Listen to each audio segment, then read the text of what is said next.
Success is not about being the smartest person in the room. It is about showing up, even on the days when you don't feel like it.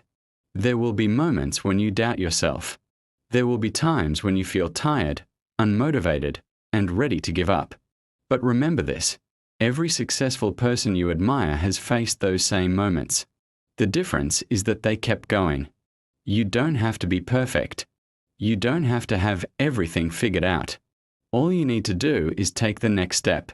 One small action today can lead to a completely different future tomorrow.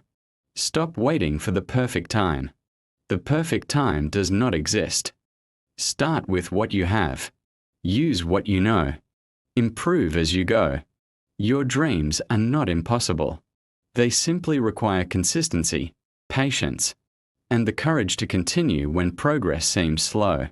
Every chapter of your life is teaching you something. Every challenge is making you stronger.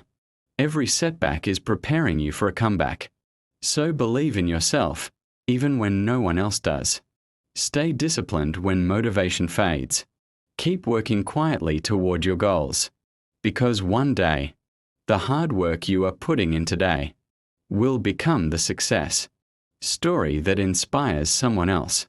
Don't give up.